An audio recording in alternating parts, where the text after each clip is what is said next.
नमस्कार साथियों, स्वागत है आपके अपने YouTube channel net JRF aspirant में। तो आज हम इस वीडियो में पोस्ट इंडिपेंडेंस हायर एजुकेशन यानी स्वतंत्रता के बाद जो भी हायर एजुकेशन में बदलाव या जो भी कमीशन आया था उसके बारे में समझेंगे। तो हम कहाँ तक पढ़ चुके थे? तो कोठारी कमीशन और एनईपी 1968 के बारे में पढ़ चुके थे। आज हम उसके आगे पढ़ेंगे। तो एनईपी ये इंपॉर्टेंट है। एनईपी 1986 ये ध्यान रखिएगा, नेशनल एजुकेशन पॉलिसी 1986 यानी राष्ट्रीय शिक्षा नीति। अब इसके देखिए ध्यान रखिएगा, जो भी बैकग्राउंड है और जो पर्पस है, ठीक उस चीज़ को याद रखिएगा आप लोग। बाकी उसमें ज़्यादा इंपॉर्टेंट नहीं, क्योंकि ये भर भर के नोट्स आप लिखेंगे, कोई इंपॉर्टेंट नहीं यहाँ पे। बस आपका ये इतने इंपॉर्टेंट है बस। लास्ट में जो अभी हम बता देंगे क्या क्या इंपॉर्टेंट है, आप ध्यान रखो। इसका बैकग्राउंड देखते हैं, पृष्ठभूमि। तो प्रधानमंत्री राजीव गांधी 1986 में घोषित इसको किए थे। भारत की दूसरी राष्ट्रीय शिक्षा नीति थी। पहला कौन सा था? तो 1968 वाला था, जो एनईपी 1968 1968, ये ध्यान रखिएगा। तो अनाउंस किसके द्वारा हुआ था? Prime minister Rajiv Gandhi 1986। Second national education policy Bharat में ऑफ इंडिया। तो रिवाइज किसने किया था इसको? 1992 अंडर किसके? पीवी नरसिम्हा राव। 1992 में संशोधित हुआ था ये। यहाँ से क्वेश्चन बनते हैं, ये ध्यान रखिएगा कि 1986 का जो 19 एनईपी 20 मतलब एनईपी 1986 कब संशोधन हुआ था? तो 1992 में संशोधित हुआ था। किसके द्वारा? पीवी नरसिम्हा राव के कार्यकाल में, ये ध्यान रखना। अब इसके की फीचर क्या है? ये इंपॉर्टेंट है, ये इंपॉर्टेंट है, और ये मतलब सेकेंड एजुकेशन पॉलिसी है। ये इतना इंपॉर्टेंट नहीं है, लेकिन हाँ ये वाला लाइन इंपॉर्टेंट है आपका, ये वाला, ये ध्यान रखिए। बस इंपॉर्टेंट लाइन अपने मतलब जो भी नोट्स बना रहे हैं शॉर्ट नोट्स उसमें लिखिएगा, ये ध्यान रखिएगा। अब ध्यान रखिए इसकी मुख्य फीचर यानी मुख्य विशेषताएं। तो शिक्षा में असमानता को दूर करना और समान अवसर प्रदान करना। जब भी आपके एग्जाम में, एक चीज़ ध्यान से समझ लो आप लोग, जब भी आपके एग्जाम में कोई भी क्वेश्चन आ रहा है, अगर आपको लग रहा है कि ये की पॉइंट हम कहीं पढ़े नहीं है, तो आप डायरेक्ट क्या ट्रिक करना, डायरेक्ट एनईपी 1986 ट्रिक कर देना। क्योंकि एनईपी 1986 बहुत ज़्यादा बड़ा टॉपिक है, ब्रॉड है एकदम, समझ लो। तो हर एक चीज़ को इसमें कवर नहीं किया जा सकता, क्योंकि ये एक ऐसा टॉपिक है जिसकी क्लास 10 दिन तक चल सकती है। तो इसमें बहुत शॉर्ट नोट्स और कम समय में इसको रखिएगा। जो ना समझ आए 1986 ट्रिक कर दीजिए, ये ध्यान रखिएगा। अब इसके की फीचर को देखते हैं। मुख्य विशेषताएं क्या क्या? असमानता को दूर करना, समान शिक्षा अवसर प्रदान करना, पहला पॉइंट। दूसरा पॉइंट क्या कह रहा है? महिलाएं चाहे अनुसूचित जाति, जनजाति और अन्य पिछड़ा वर्ग और अल्पसंख्यक को क्या करो, शिक्षा पर बल दो। ऑपरेशन ब्लैक बोर्ड, ये इंपॉर्टेंट है। ऑपरेशन ब्लैक बोर्ड जब पूछे तो कहाँ पे आया था? तो आपका 1986 में आया था। प्राथमिक विद्यालय में कक्षाएं, शिक्षक और शिक्षण सामग्री की सुविधा। नवोदय इंपॉर्टेंट है, ठीक। नवोदय विद्यालय की स्थापना, ग्रामीण प्रतिभाशाली क्या हो, छात्रों को गुणवत्तापूर्ण शिक्षा मिले। यहाँ पे एक चीज़ ध्यान रखिएगा, नवोदय विद्यालय और फिर launch of operation black board, ठीक, ये ध्यान रखना। इक्वल अपॉर्चुनिटी बताया गया था। एजुकेशन में क्या है? Equalisation opportunity. अब माध्यमिक स्तर पर व्यावसायिक शिक्षा मतलब वोकेशनल एजुकेशन को बढ़ावा दिया गया था, वोकेशनल एजुकेशन, ये ध्यान रखिएगा। अब ध्यान रखिए वयस्क शिक्षा और गैर औपचारिक शिक्षा को प्रोत्साहन। आप लोग ऑपरेशन ब्लैक बोर्ड और नवोदय विद्यालय इंपॉर्टेंट है यहाँ पे। वयस्क शिक्षा और गैर औपचारिक शिक्षा को प्रोत्साहन, शिक्षक जो है शिक्षा और प्रशिक्षण पर बल दिया जाए। प्रमोशन किसको किया जाए? एडल्ट एजुकेशन और नॉन फॉर्मल एजुकेशन को प्रमोट किया जाए।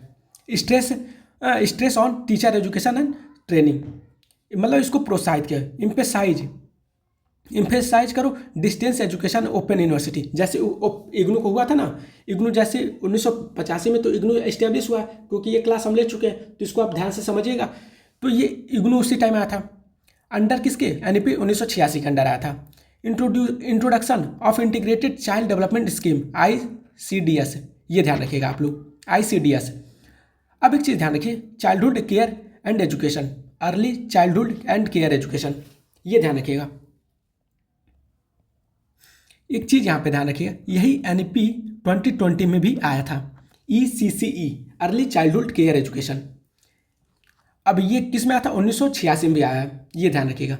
अब 8वां पॉइंट इसका क्या है? दूरस्थ शिक्षा और मुक्त विश्वविद्यालय की मजबूती दो, मतलब इग्नू जैसे संस्थान को क्या करो, ओपन एंड डिस्टेंस लर्निंग की स्थापना करो, ये ध्यान रखिएगा।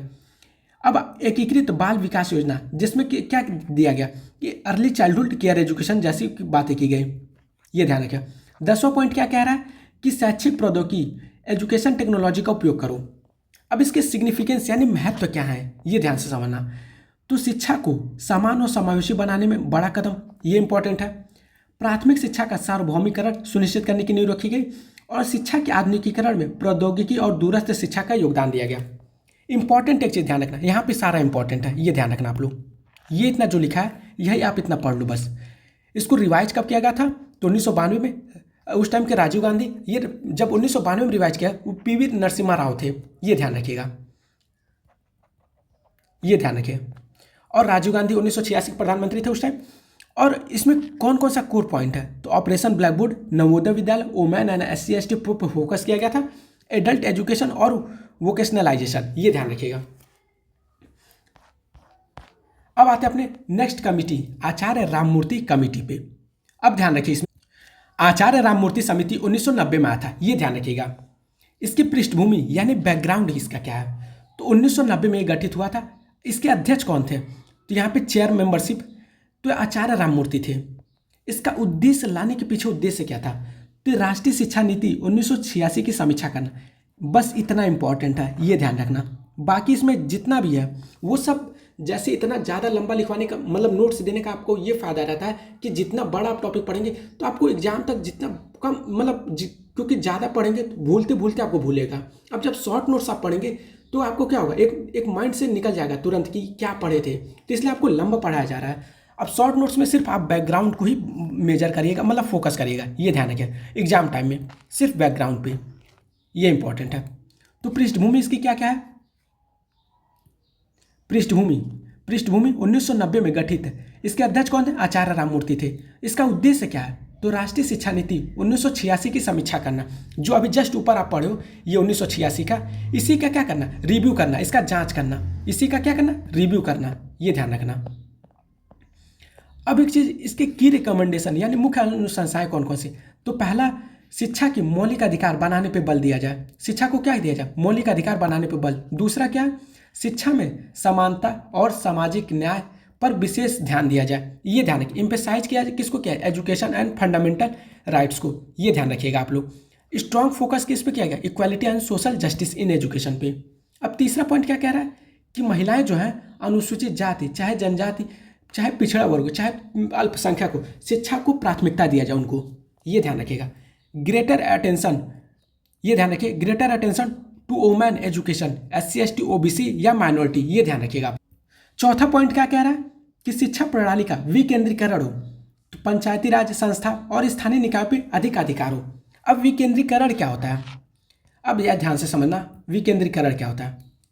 विकेंद्रीकरण, एक चीज ध्यान रखो, जब एक ही लोग पूरे देश को चलाते हैं तो उसको क्या कहते हैं? मतलब एक एग्जाम्पल के तौर पे समझो, जैसे आपके घर में पिताजी हैं, वो सारे डिसीजन आपके पिताजी लेते हैं, तो उसको क्या कहेंगे? केंद्रीकरण। केंद्रीकरण यानी सेंट्रलाइजेशन। विकेंद्रीकरण मतलब टूटना। जब आपके पिताजी की जगह आपकी मम्मी भी, आपके भाई भी, आपके चाचा भी, आपके जो भी अदर रिलेशन है जिनसे वो भी रिलेशन मतलब वो भी क्या करते हैं? डिसीजन लेते हैं, तो उसी को क्या कहेंगे? विकेंद्रीकरण यानी डिसेंट्रलाइजेशन। अब इसको शिक्षा के माध्यम से समझो। स्टेट भी आपका डिसीजन लेता है एजुकेशन में और सेंट्रल भी मतलब डिसीजन लेता है। फिर प्राइवेट एजेंसियां हैं, ठीक, वो भी आपका डिसीजन लेती हैं। तो क्या हुआ? वो डिसेंट्रलाइजेशन हुआ। जैसे आज के समय में अब हर कोई क्या इंडस्ट्री को ओपन कर रहा है, तो डिसेंट्रलाइजेशन क्या होता है? इंडस्ट्री क्या किया? डिसेंट्रलाइजेशन को बढ़ावा दिया है, ठीक, ये ध्यान।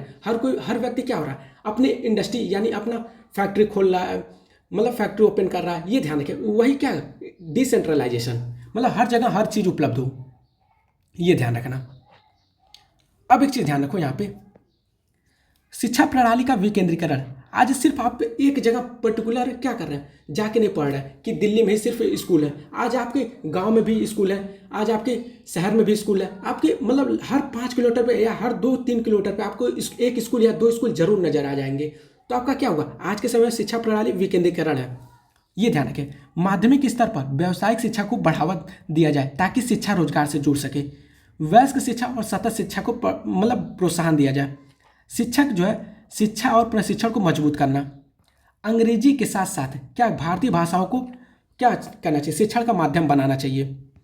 अब एक चीज 9वां पॉइंट देखो आप लोग, असमानता कम करने के लिए कॉमन स्कूल सिस्टम की स्थापना की है। कॉमन स्कूल सिस्टम कब बात की गई थी?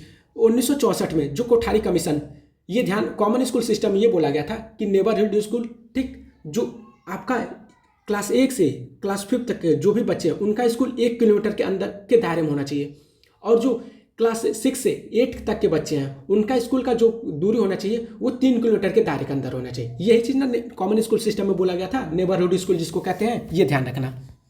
अब इसको इंग्लिश में समझ लो की रिकमेंडेशन इसका क्या है। एम्फेसाइज करो आप एजुकेशन एंड फंडामेंटल राइट्स, मतलब एजुकेशन को आप क्या करो, फंडामेंटल राइट बनाओ। स्ट्रॉन्ग फोकस किस पे करो, equality and social justice in education. अब ध्यान रखो, greater attention to women education, मतलब वोमेन एजुकेशन पे आप फोकस करो, SC ST पे फोकस करो, मतलब एजुकेशन में सभी पे, OBC पे एंड माइनॉरिटी पे फोकस करो। अब चौथा पॉइंट क्या कह रहा है, डिसेंट्रलाइजेशन हुआ किसका, एजुकेशन सिस्टम का, more power to Panchayati Raj institution and local bodies. Vocationalisation, vocational मतलब व्यावसायिक शिक्षा, तो व्यावसायिक शिक्षा को क्या करो, सेकेंडरी एजुकेशन से लिंक कर दो, ठीक, और उससे क्या हो, एम्प्लॉयमेंट मिले। आप किसको प्रमोट कर रहे हो, प्रमोट करो एडल्ट एंड कंटिन्यूइंग एजुकेशन। अब आप 7वां पॉइंट इसमें देखो, स्ट्रेंथ किसको करो, टीचर एजुकेशन एंड ट्रेनिंग को। 8वां पॉइंट क्या कह रहा है, use of Indian language as a medium instruction along with English, English के साथ साथ क्या करो, भारतीय भाषाओं को क्या करो, शिक्षण का माध्यम बनाओ। रिकमेंड किसका क्या, कॉमन स्कूल सिस्टम को रिड्यूस इनइक्वालिटी, जिससे क्या हो, असमानता को कम किया जा सके। 10वां पॉइंट क्या कह रहा है, emphasise of value education and work education, मतलब मूल्य शिक्षा और कार्य शिक्षा पे बल दिया जाए। ये चीज़ ध्यान से समझना आप लोग। अब एक चीज़ ध्यान रखो आप लोग, जो आचार्य राममूर्ति कमेटी था, अब इसकी इंपॉर्टेंट लाइन ध्यान रखो, बैकग्राउंड आप इंपॉर्टेंट है, ये इंपॉर्टेंट है, ये लाइन इंपॉर्टेंट है। बस आचार्य राममूर्ति जो कमेटी आई थी, इसमें बस आप लोग इतना ही इंपॉर्टेंट रखिएगा, ये ध्यान रखिएगा, बैकग्राउंड और ये किसके अंदर आया था, ये इसके पर्पस क्या है, बस इससे अधिक कुछ नहीं इंपॉर्टेंट है इसमें। अब इसके सिग्निफिकेंस आप देख लो, महत्व क्या है। आचार्य राममूर्ति जो कमेटी आई थी उसका सिग्निफिकेंस यानी महत्व क्या है, इसने NEP 1986 की कमियों का उजागर किया और सुझाव मतलब सुधार की सुझाए। इसकी सिफारिशों के आधार पर 1992 में शिक्षा नीति में संशोधन हुआ, ये ध्यान रखिएगा। अब ये इंपॉर्टेंट है, 1990 चेयरमैन कौन थे, आचार्य राममूर्ति। इसका कोर क्या था, fundamental rights, equality, decentralisation, vocationalisation, women, SC ST focus, common school system, ये ध्यान रखिएगा। आप ये पढ़ लीजिए या बैकग्राउंड पढ़ लीजिए, यही मोस्ट इंपॉर्टेंट है, बाकी इसके अलावा कुछ इंपॉर्टेंट है, बार बार बोल रहे हैं, ज़्यादा नोट्स मत करिएगा। अब आते हैं प्रोग्राम ऑफ एक्शन, यही 1992 का, ठीक, ये ध्यान रखिएगा। अब प्रोग्राम ऑफ एक्शन जो है कार्य योजना 1992 में आया था। अब इसके आने के पीछे का उद्देश्य क्या था, वर्ष 1986 में आया था, संशोधित 1992 में हुआ था। इसका उद्देश्य क्या है, तो राष्ट्रीय शिक्षा नीति 1986 की सिफारिशों को लागू करना, ये ध्यान रखना। जो प्रोग्राम ऑफ एक्शन था उसका उद्देश्य क्या था, तो उसका उद्देश्य यानी पर्पस था कि to implement the recommendation of national education policy 1986, मतलब उसको इम्प्लीमेंट करना था, ये ध्यान रखिएगा। अब आते हैं यशपाल कमेटी 1993 में। अब एक चीज़ ध्यान रखिए, यशपाल कमेटी जो थी, अब इसका बैकग्राउंड क्या, 1993 में यह आया था। इसके चेयरमैन कौन है, प्रोफेसर यशपाल, यानी अध्यक्ष प्रोफेसर यशपाल। इसकी एम क्या है, यानी उद्देश्य, तो उच्च शिक्षा की समस्याओं का अध्ययन करना और सुधार सुझाना, ये ध्यान रखिएगा। अब एक चीज़ ध्यान रखो कि to study the problem of higher education और सजेस्ट रिफॉर्म, मतलब स्टडी करो आप, जो भी हायर एजुकेशन में आप मतलब स्टडी करो, उसके प्रॉब्लम को समझो और उस पर सजेस्ट करो कि मतलब क्या इसमें सुधार किए जा सकते हैं। तो उसकी की रिकमेंडेशन यानी मुख्य अनुशंसाएं या सिफारिशें, तो ये इन्होंने कौन कौन सी सिफारिशें की, कॉलेजों की दुकानें जैसे प्रवृत्ति जैसे शिक्षा का व्यवसायीकरण की आलोचना किए थे। आज के समय में आप आज भी देखो, आज के समय में शिक्षा एक व्यवसायीकरण होता जा रहा है, क्योंकि शिक्षा पढ़ाने की जगह ज़्यादा से ज़्यादा व्यवसायीकरण हो रहा है, ये ध्यान रखिएगा। पढ़ा सब कोई रहा है, समझ रहे हैं, लेकिन ज़्यादा आज के समय में व्यवसायीकरण किया जा रहा है इसका, ये सत्य बात है, ये ध्यान रखिएगा। ये हर कोई जानता है, शिक्षा का व्यवसायीकरण किया जा रहा है। अब एक चीज़ ध्यान रखिए, दूसरा की पॉइंट क्या है, उच्च शिक्षा में संख्या से अधिक गुणवत्ता पे बल देना। तीसरा पॉइंट, पाठ्यक्रम पुनर्गठन, रटने पे कम और मूल्य ज्ञान पे अधिक ध्यान देना। जो चौथा पॉइंट क्या है, छात्रों को अनावश्यक बोझ को कम करने की सिफारिश, ये ध्यान रखिएगा, ये इंपॉर्टेंट लाइन है। विश्वविद्यालय में अनुसंधान और नवाचार को बढ़ावा, ये भी रिसर्च को बढ़ावा देंगे। हर कोई पॉजिटिव ही बात करेगा, जब भी कोई एजुकेशन से रिलेटेड कोई कमेटी आया, ठीक ना, तो ये ध्यान रखिएगा, जब भी आपके ऑप्शन में आपको डिटेल कॉन्सेप्ट दे रहा है, तो जो भी पॉजिटिव चीज़ें हैं कि ये सुझाव दिए, आपको लग रहा है कि पॉजिटिव स्टेटमेंट है, तो आपको उसको ट्रू कर देना, क्योंकि हर कोई इसकी रिकमेंडेशन याद नहीं कर। अब ध्यान रखो, जो छठवां पॉइंट है, अंतर विषय शिक्षा जैसे विज्ञान मानविकी समन्वय पर जोर दिया गया। विश्वविद्यालयों को स्वायत्तता दो और कम सरकारी दखल दो। जो आठवां पॉइंट क्या कह रहा है, उच्च शिक्षा में अंग्रेजी के साथ साथ भारतीय भाषाओं का प्रयोग, ये ध्यान रखना। निजी संस्थानों को नियंत्रित करने की आवश्यकता है ताकि व्यवसायीकरण को रोका जा सके, ये ध्यान रखने। 10वां पॉइंट क्या कह रहा है कि शिक्षक जो है प्रशिक्षण प्रोत्साहन पर बल दे। इसके सिग्निफिकेंस यानी महत्व को समझो। लर्निंग विदाउट वर्डन, ये मोस्ट इंपॉर्टेंट है। लर्निंग समिति की प्रसिद्ध रिपोर्ट है। अगर पूछे कि लर्निंग विदाउट वर्डन कौन सी समिति, यशपाल समिति 1993, ये ध्यान रखना। अब एक चीज़ ध्यान रखो आप लोग, ये चीज़ ध्यान रखना, ये इंपॉर्टेंट हम आपको बता दे रहे हैं। अब इसने आगे चलकर उच्च शिक्षा और स्कूली शिक्षा में सुधार की नींव रखी, ये ध्यान रखना। इसने आगे चलकर उच्च शिक्षा और स्कूल शिक्षा सुधारों की नींव रखी, ये। अब इसके ये इंपॉर्टेंट ईयर इंपॉर्टेंट है। चेयरमैन कौन थे, फेमस रिपोर्ट क्या है, लर्निंग विदाउट वर्डन। इसके कोर कौन कौन से, अगेंस्ट कॉमर्शियलाइजेशन, कैरिकुलम को रिफॉर्म करना, क्वालिटी एजुकेशन देना, रिसर्च पर फोकस, ये ध्यान रखना। यहाँ पे लिख देते हैं इंपॉर्टेंट, बस और कुछ नहीं। अब आते हैं अपने next commission, national knowledge commission, जिसे शॉर्ट फॉर्म में एनकेसी के नाम से जानते हैं, नेशनल नॉलेज कमीशन। अब ये राष्ट्रीय ज्ञान आयोग है। अब ये ध्यान रखना, विश्वविद्यालय से ये रिलेटेड है, ये ध्यान रखना। इन्होंने क्या किया, इसकी स्थापना यानी पृष्ठभूमि, स्थापना कब हुआ, 2005 में इस्टेब्लिश। इसका पीरियड कब से, 2005 से 2009 तक, ये ध्यान रखना। इसके चेयरमैन यानी अध्यक्ष कौन थे, सैम पित्रोदा, तकनीकी विशेषज्ञ और प्रधानमंत्री के सलाहकार, ये ध्यान रखिए। इसके ऑब्जेक्टिव यानी उद्देश्य क्या क्या है, तो भारत को ज्ञान आधारित समाज बनाना और शिक्षा, अनुसंधान, नवाचार को मजबूती देना। देखो हर कोई रिसर्च को बढ़ावा दे रहा है, यहाँ पे भी अनुसंधान, जो आचार्य राममूर्ति थे, प्रोग्राम ऑफ एक्शन, हर कोई क्या कर रहा है, आपका रिसर्च को बढ़ावा। कोठारी कमीशन भी रिसर्च को बढ़ावा, राधा कृष्णन भी, मुदालियर में, ये ध्यान रखें, वो भी रिसर्च को बढ़ावा देंगे, लेकिन वो सेकेंडरी एजुकेशन से रिलेटेड था। इसके की रिकमेंडेशन क्या है, मतलब मुख्य सिफारिशें, तो उच्च शिक्षा क्या है, हायर एजुकेशन में इन्होंने क्या किया कि विश्वविद्यालय का विस्तार 2015 तक क्या होना चाहिए, 1500 विश्वविद्यालय बनाने का प्रस्ताव रखे थे। मोस्ट इंपॉर्टेंट ये लाइन पूछता है, 2015 तक कितने विश्वविद्यालय को, मतलब विश्वविद्यालय को इस्टेब्लिश करने का 1500, मतलब 1900, ये कब रिपोर्ट आया था, ये आपका 2005 में आया था। ये अगले 10 सालों में कितना चाहते थे, विश्वविद्यालय की जो संख्या 1500 इस्टेब्लिश हो, ये ध्यान रखिएगा। तो ये ध्यान रखिए, शिक्षकों की गुणवत्ता, आधारभूत संरचना और शोध पे जोर दिए थे। यहाँ पे फिर देखिए रिसर्च पर जोर। अब एक चीज़ ध्यान रखिए, विश्वविद्यालयों में स्वायत्तता और मजबूत नियामक ढांचा, ये इंपॉर्टेंट लाइन है, हाईलाइट कर दिए। अब ध्यान रखो, व्यावसायिक और तकनीकी शिक्षा को बढ़ावा दिया जाना चाहिए। अब स्कूल एजुकेशन में क्या किए, ये हायर एजुकेशन में हो गया। अब स्कूल एजुकेशन में देखो क्या किए, स्कूल एजुकेशन परीक्षा सुधार पर बल दिए। अब स्कूलों में सूचना और संचार प्रौद्योगिकी ICT, मतलब इंफॉर्मेशन एंड कम्युनिकेशन टेक्नोलॉजी का प्रयोग करें। स्कूली स्तर पे व्यावसायिक कोर्स, मतलब वोकेशनल एजुकेशन, मतलब वोकेशनल कोर्स को स्कूल लेवल पे स्टार्ट करें। अब vocational education and training VET, तो रोजगार से जोड़ने के लिए क्या करें आप, व्यावसायिक संस्थानों की स्थापना करें, आजीवन शिक्षा का अवसर प्रदान करें। अब लाइब्रेरी के बारे में समझो, तो लाइब्रेरी राष्ट्रीय पुस्तकालय network, national library network NLN, ये ध्यान रखना। अब पुस्तकालयों का डिजिटलीकरण और सबके लिए क्या हो, पहुँच हो, सबके लिए वो पहुँच हो। Digitalisation of library and access for all. Innovation and research क्या करें, ये अनुसंधान और रिसर्च को बढ़ावा दें। तो अंतर विषय प्रमोट इंटरडिसिप्लिनरी रिसर्च को प्रमोट कर रहे थे। विश्वविद्यालय और उद्योग में रिसर्च R&D, मतलब होता है रिसर्च एंड डेवलपमेंट, को बढ़ावा दिया जाए। लैंग्वेज एंड नॉलेज, भाषा और ज्ञान क्या हो, तो भारतीय भाषाओं को बढ़ावा दिया जाए। बेहतर पहुँच के लिए अनुवाद सुविधाओं का विकास किया जाए। E-गवर्नेंस एंड ICT, अब E-गवर्नेंस ICT का क्या हुआ कि ICT के उपयोग से शासन में सुधार हो, पारदर्शिता और सार्वजनिक पहुँच हो, ग्रामीण और शहरी क्षेत्रों के लिए डिजिटल ढांचा प्राप्त हो। अब इसके सिग्निफिकेंस यानी महत्व कौन कौन से हैं, तो भारत को ज्ञान आधारित अर्थव्यवस्था बनाने की दिशा में बड़ा कदम होना चाहिए। उच्च शिक्षा और अनुसंधान सुधारों पर गहरा प्रभाव। अब रूसा का फुल फॉर्म पूछता है, राष्ट्रीय उच्चतर शिक्षा अभियान, ये ध्यान रखना। कौशल विकास मिशन, डिजिटल इंडिया जैसी योजनाओं की नींव रखी गई। अब इसके इंपॉर्टेंट ईयर इंपॉर्टेंट है, चेयरमैन इंपॉर्टेंट है, कोर हायर एजुकेशन एक्सपेंशन मतलब विस्तार किए थे कितने सौ, 2015 तक 1500 यूनिवर्सिटी, ये ध्यान रखना। अब vocational training ICT, library, innovation, knowledge society, ये इंपॉर्टेंट है। जो इंपॉर्टेंट है उसको हाईलाइट कर देते हैं।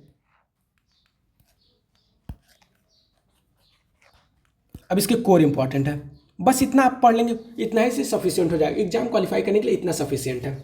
इससे ज़्यादा आप जितना ज़्यादा पढ़ेंगे वो आपके लिए बेहतर है, लेकिन जब शॉर्ट रिवीजन करना हो तो सिर्फ इतना ही पढ़ना आप लोग।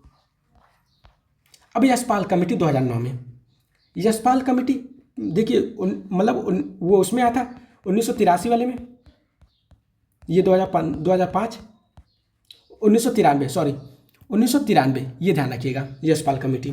और ये कब आया था मतलब ये थोड़ा सा भूल जा रहा है, ये 2009 में आया था, ये ध्यान रखिएगा 1993 और 2009 में यशपाल कमेटी।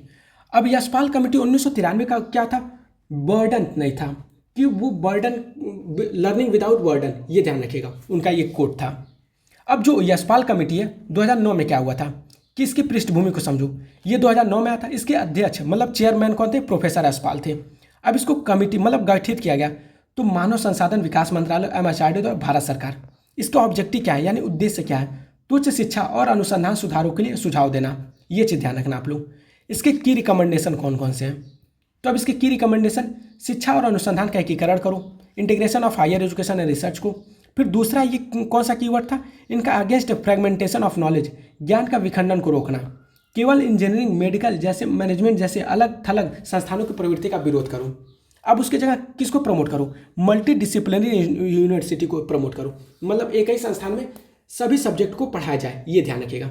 मल्टी मतलब देखो, मल्टी मतलब बहुत सारे सब्जेक्ट, ठीक, ये ध्यान रखना। तो मल्टी डिसिप्लिनरी यूनिवर्सिटी लिखा है तो यूनिवर्सिटी को विकास किया जाए, ये ध्यान रखना। अब इस्टेब्लिश फॉर नेशनल कमीशन, ये ध्यान रखना। Recommendation creating a umbrella body, national commission for higher education and research NCHER, ये ध्यान रखना। तो राष्ट्रीय उच्च शिक्षा और अनुसंधान आयोग एक छात्र संस्था बनाने की सिफारिश की गई। अब आते हैं रिप्लेस किसको करो, UGC, AICT, MCI, BCI, NCTE जैसी संस्थाओं को एक ही नियामक में मिला देना। तो रिप्लेस करो UGC को, AICT को, MCI, BCI, NCTE, ETC मतलब extra with one single regular, ठीक, ये ध्यान रखना। प्रमोट इंटर डिसिप्लिनरी लर्निंग, ये ध्यान रखिएगा, अंतर विषयी शिक्षा को प्रमोट करो, जैसे विज्ञान, समाजशास्त्र, कला, मानविकी के बीच समन्वय। एक्सपेंशन करो आप हायर एजुकेशन के, उच्च शिक्षा का विस्तार करो, अधिक विश्वविद्यालयों की स्थापना ताकि सुलभता और समानता बढ़े, लेकिन केवल संख्या ने बल्कि गुणवत्ता पे, ये किस पे जोर देते थे, गुणवत्ता पे, ये ध्यान रखिएगा आप लोग, गुणवत्ता पे जोर देते थे, ये ध्यान रखना। अब पाठ्यक्रम में सुधार करो, करिकुलम को रिफॉर्म करो, रटने की जगह किस पे ध्यान रखो, आलोचनात्मक चिंतन पे, रचनात्मक और नवाचार पे ध्यान रखो, प्रौद्योगिकियों का उपयोग करो, तो शिक्षण में ICT का प्रयोग करो, और किसका, शैक्षिक संस्थानों में शैक्षिक संसाधनों की ओपन एक्सेस हो। अब 8वां पॉइंट क्या कह रहा है, शिक्षक का विकास होना चाहिए, शिक्षक जो हो प्रशिक्षण और शैक्षणिक स्वतंत्रता पे बल दो। अब ग्लोबल स्टैंडर्ड यानी वैश्विक मानक क्या है, तो भारतीय विश्वविद्यालयों को अंतर्राष्ट्रीय स्तर पर प्रतिस्पर्धी बनाने पर बल दिया जाए। स्टॉप कॉमर्शियलाइजेशन, व्यवसायीकरण पर रोक करो। इसके सिग्निफिकेंस कौन कौन से हैं, अब ध्यान रखो, विजन इसका क्या है, और इसका अब एक चीज ध्यान रखो, विजन इसका क्या है, विजन इसका ज्ञान सृजन करने के केंद्र के रूप में मतलब विश्वविद्यालय, ज्ञान सृजन के केंद्र के रूप में विश्वविद्यालय।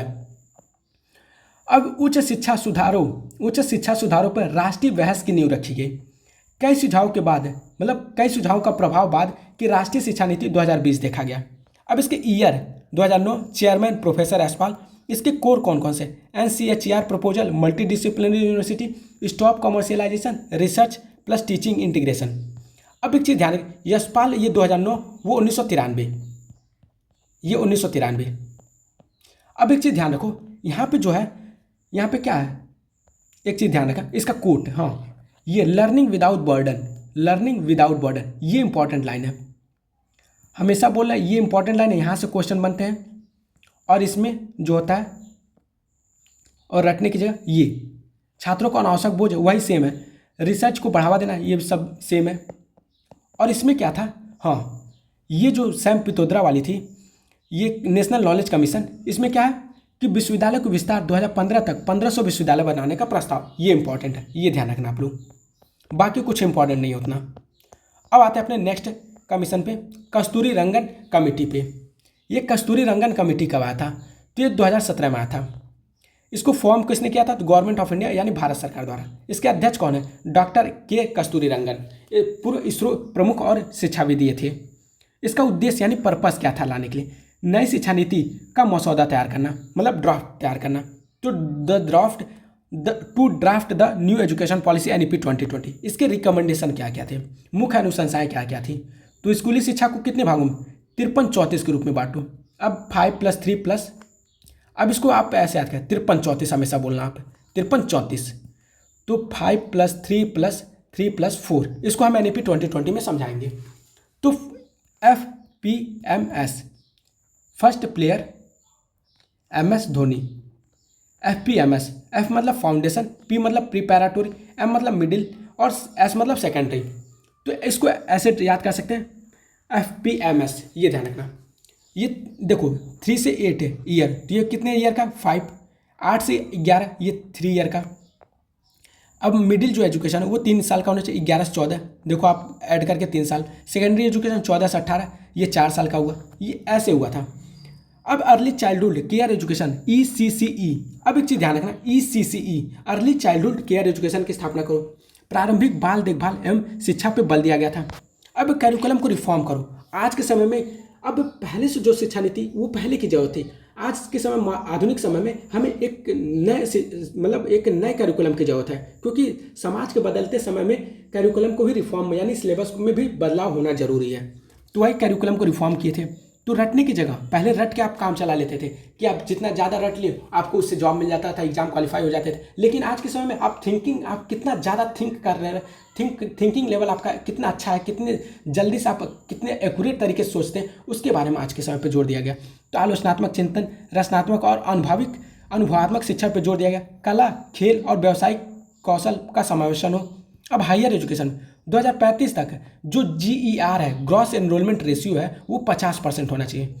अब एक ध्यान रखना, ये हायर एजुकेशन का है, ये ध्यान रखिएगा।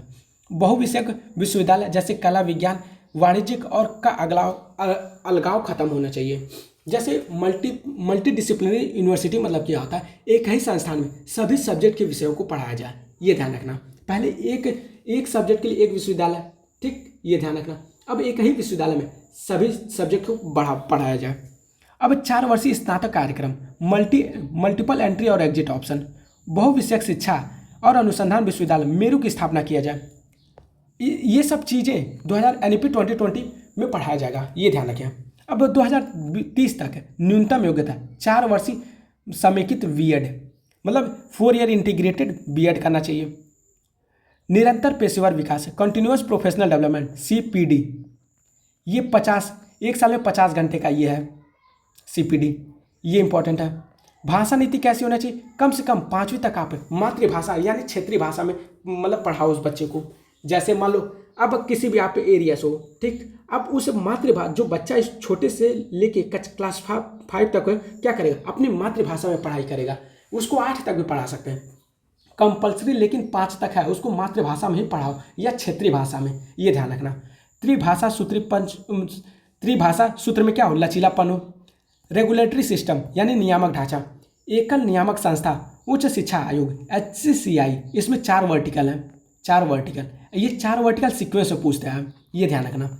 UGC AICT आदि को समाप्त करके एक ही संस्था बनाओ, जैसे HCCI को मतलब HCCI बनाओ।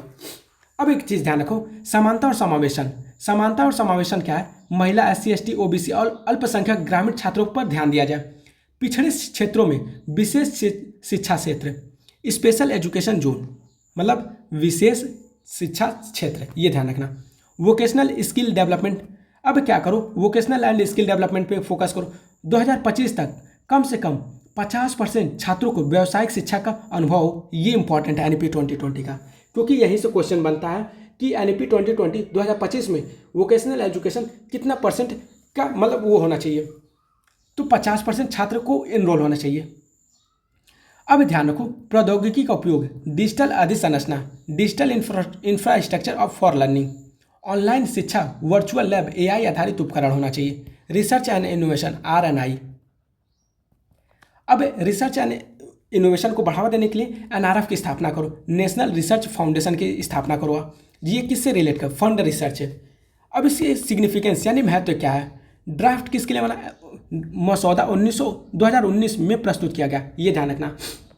अब एक चीज़ ध्यान रखो आप लोग, यह राष्ट्रीय शिक्षा नीति 2020 NEP 2020 का आधार बना। शिक्षा को समग्र, लचीलापन और बहुविषयक 21वीं सदी के अनुरूप बनाने की दिशा।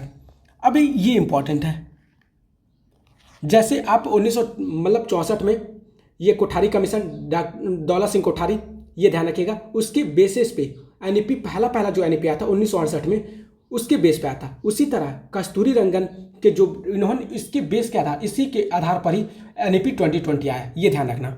तो ये ईयर कब आया? 2017 से लेकर 2019 तक आया। थोड़ा तबीयत खराब है, इसके वजह से थोड़ा गलती हो जा रही है आज बोलने में। चेयरमैन कौन थे? के कस्तूरी रंगन थे। आउटकम इसका क्या था?